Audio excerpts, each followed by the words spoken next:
कैसे flows channelise होंगे, हो रहे हैं। हमने कई बार पिछले हफ्ते कमेंट्री में मेंशन करा था बैंक्स बेहतर पेडेस्ट्रियल पे खड़े हुए हैं और दिख भी रहा था। ऐसे में अब सुनिश्चित कर लिया जाए कि लीडरशिप उसी पॉकेट में। मैं एक चार्ट के साथ शुरुआत करता हूं, आपको एक चार्ट दिखाता हूं। ये क्या है? ये चार्ट है, एक रेशो चार्ट है, HDFC बैंक और बैंक निफ्टी का रेशो चार्ट। अब देखिए, ये इतिहास में इसने जब भी इस लेवल पर आया है उसके बाद HDFC बैंक ने एक बड़ा मूव दिया। बेसिकली क्या है ये चार्ट? ये आपको बताता है कि HDFC बैंक का stock price compare to bank Nifty कहाँ है। तो जब ये bank Nifty versus HDFC bank है ये, तो इसके लिए बैंक निफ्टी जब ये जो रेशो इसलिए ऊपर बढ़ रहा था क्योंकि बैंक निफ्टी आउट परफॉर्म कर रहा था HDFC बैंक को। उसके बाद वो अंडर परफॉर्मेंस की शुरुआत हुई और अब देखिए लोअर लेवल से अब HDFC बैंक ने वापस आना शुरू किया। ये सॉरी उल्टा बोल गया मैं, पहले HDFC bank versus bank Nifty पहले रैली होती थी, फिर पिछले कई महीनों से लगातार इसने अंडर परफॉर्म किया। अब एक सपोर्ट पर आकर एक रिवर्सल आया है और इस रिवर्सल को शायद फ्राइडे को FIS ने कैच भी किया है। डिलीवरी वॉल्यूम देखिए अब आप फ्राइडे के HDFC बैंक में 3000 करोड़ की डिलीवरी बाइंग, ICICI बैंक में 6000 करोड़ की डिलीवरी बाइंग। आशीष, क्या बात हुई थी हमारी फ्राइडे को कि इस मार्केट में अब लीडरशिप प्राइवेट बैंकों में होगी क्योंकि यहाँ पर अब वैल्यूएशन कंफर्ट है। सारे के सारे स्टॉक्स अपने मीडियन वैल्यूएशंस के नीचे हैं। कोटक बैंक में 2500 करोड़ की डिलीवरी बाइंग हुई। तो बैंकों, जैसे मैं कह रहा है, अब उस पॉइंट को वापस रिपीट करते हैं। फ्राइडे को जो 14,000 करोड़ की बाइंग हुई है, इसमें एक तर्क आप ये जोड़ सकते हैं कि भाई फुटसी की रीबैलेंसिंग हुई थी।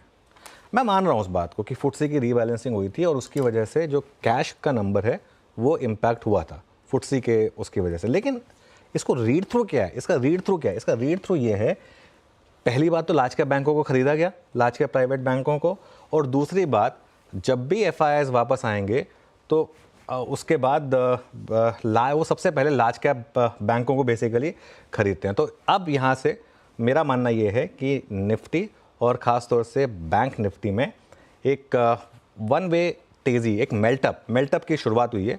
मेल्टअप में मार्केट्स बहुत तेज़ी से भागता है और सबसे ज़्यादा फायदा उनको देता है जो इस अनकंफर्टेबल पोजीशन में बने रहते हैं। अनकंफर्टेबल पोजीशन क्यों? क्योंकि होल्ड करना सबसे टफ होता है। फ्राइडे को भी बहुत लोगों ने प्रॉफिट बुक करा होगा, ह्यूमन नेचर है। आपको दिख रहा है स्क्रीन पर इतना बड़ा प्रॉफिट आप बुक करेंगे, उसमें क्या बने रह सकते हैं, ये सबसे बड़ी बात है। जो लोग शामिल नहीं हुए इस मार्केट में उनको मार्केट मिजरेबल फील कराएगा। मिजरेबल, बहुत लोगों ने मिस की है ये रैली और बहुत लोगों को लग रहा है ये तो मिस हो गई, ये तो मिस हो गई। वो हर लेवल पर उनको लग रहा है ये तो मिस हो गई रैली। अगले 2 से 3 महीने लार्ज कैप पर फोकस करें, लार्ज कैप पर फोकस करें। मेरे ख्याल से लार्ज कैप का टाइम अब आ गया है। मिड कैप और स्मॉल कैप में बहुत पैसा बन गया। अब देखिए, आप पिछले हफ्ते भी देखिए मिड कैप और स्मॉल कैप नहीं चले रिलेटिवली। आपका पोर्टफोलियो आपको लग रहा होगा कि उतना नहीं चला जितना निफ्टी चल रहा है। ये फेजेस होते हैं मार्केट में। अगले 2 महीने मुझे लग रहा है लार्ज कैप्स को बिलोंग करेंगे क्योंकि मिड कैप स्मॉल कैप में बहुत पैसा बना है। मैं पर्सनली सोच रहा हूँ कि अपने जो मेरे स्मॉल कैप के जो फंड्स हैं या जो मिड कैप के फंड जिसमें मेरा बड़ा पैसा बना है उनको अब मैं शिफ्ट करूँ लार्ज कैप्स में, क्योंकि लार्ज कैप में मुझे लग रहा है कि अब तेज़ी की बड़ी शुरुआत हुई है और ख़ास तौर से बैंक्स, यहाँ पर मुझे लग रहा है कि बड़ी तेज़ी होगी।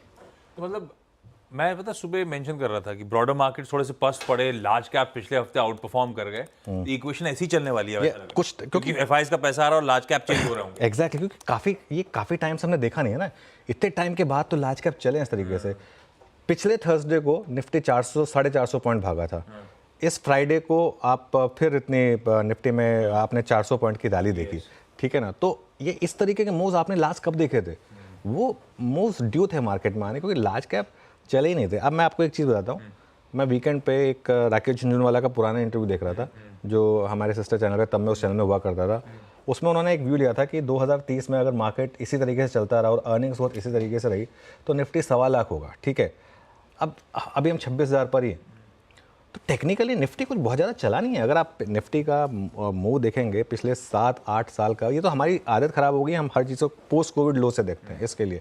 वरना अगर overall long period of time अगर आप कंपेयर करेंगे निफ्टी को, निफ्टी अर्निंग्स ग्रोथ के हिसाब से चला है। निफ्टी के पीई में अब तक कोई एक्सपेंशन नहीं हुआ है। निफ्टी में कोई ऐसा नहीं है कि हम बबल में आ गए, कोई बबल का कोई साइन ही नहीं है।